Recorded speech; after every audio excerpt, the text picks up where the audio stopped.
I was moved by the ceremony that I was witnessing this morning, and if David were sitting there, I would say, Mazel Tov.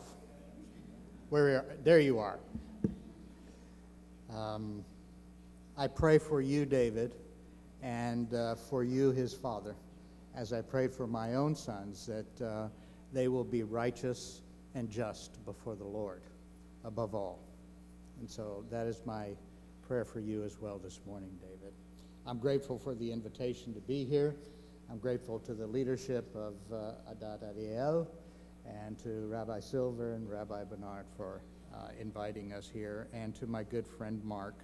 And it's always a pleasure to be in the presence of Najiba as well.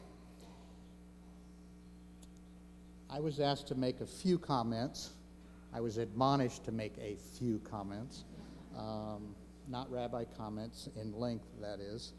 And so I meditated on the Torah this morning and yesterday as I was reflecting on what it was that the Lord was speaking to me through this passage.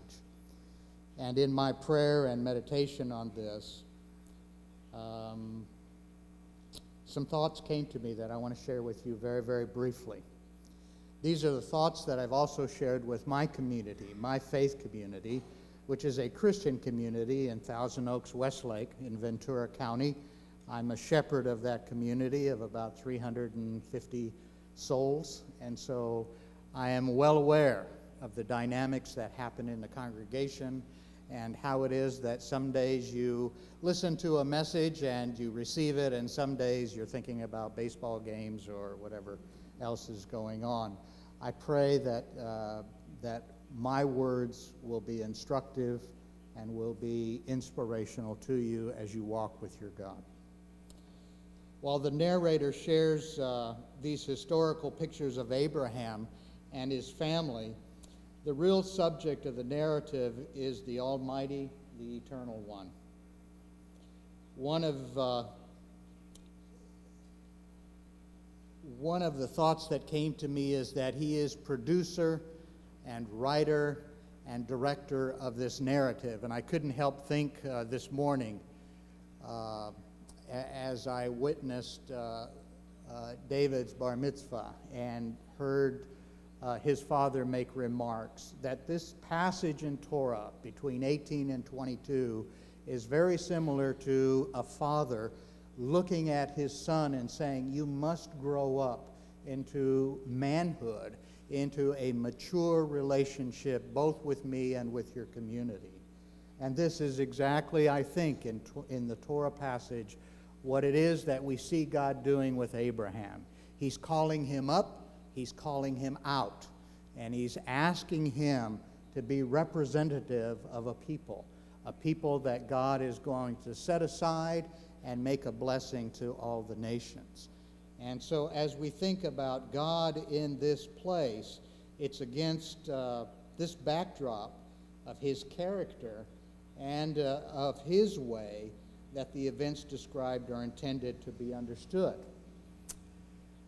He says, I've chosen him, Abraham, and his household after him, to keep the way of the Lord, not academically, not philosophically, not theoretically, but by doing righteousness and justice. That is important. It is beyond tradition. It is beyond our own expediencies. It's beyond our own conventions. It is God's way that we are to walk in, and we are to pay attention to that. We are to be mindful, we are to be responsible, and we are to be judicious in how it is that we walk in the way that God has set before us. He says righteousness and justice.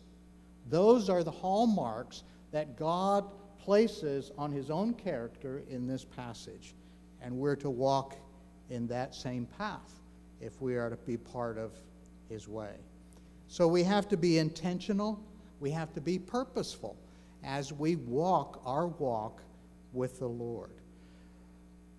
The Lord is being merciful toward Lot and his family as he destroys Sodom and the cities of the plain. Another quality of God that we are also asked to reflect. There's an interesting passage about Lot and his daughters after the destruction of the cities of the plain. What in the world is going on there? What in the world is going on there? And yet, it is a way to carry on the progeny. And so God can work even in our own fallibility, even in our own brokenness. God walks out his purposes.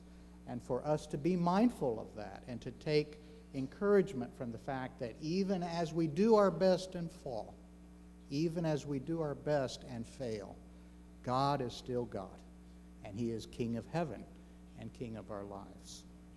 And so there is also the theater of Abraham and Sarah and Abimelech, as Rabbi Mark mentioned. There is this forfeiture of the truth. There is this half-truth. Sarah is, in fact, his sister, his half-sister, but she is his wife. And there is this corruption of the truth. And it's a reflection of the humanity of Abraham, his fear, that God does not exist in this place. And because of that, I might be killed. I'm afraid. Let me, out of my own mind, create a plan that will save me. It's a human plan. It's not God's plan. And God sets it straight. God makes it right. And we are to be faithful to God, understanding in our hope of the relationship that we have with him, that he will care for us and cause our path to be straight. It will be difficult at times, as we all know, but nevertheless, it is his way. And then another characteristic of God, it is that he is both a covenant maker and a promise keeper. Your promises and your covenants to David are unbreakable. Your love for him is immense. How much more the love of God for us? And to rest in that and take our assurance and encouragement from that is tremendous. And so we are called also to be promise keepers and covenant makers, to represent and reflect that portion, that part of God's character and his likeness. And finally, God tests the loyalty of Abraham in an excruciating way. I think of my son, and I think of God calling me to do what he asked Abraham to do with regard to Isaac. And to be honest with you, I don't know. I don't know. And yet, God is my God. And I would hope and pray that he would give me the character and the courage to do that even in the most challenging moment of my life. And so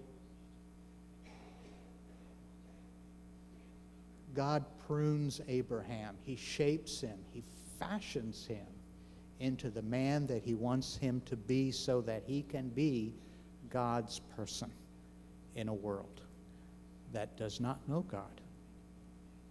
And that's our call as well, isn't it? To be God's people in a world that does not know God.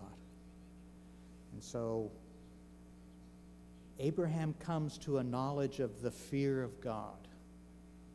And we know the psalmist says in Psalm 111, what? That the fear of God is the beginning of wisdom. Right? And so we hang our hat on that. We take our courage from that. And finally, the statement in Lamentations. The steadfast love of the Lord never ceases. His mercies never come to an end.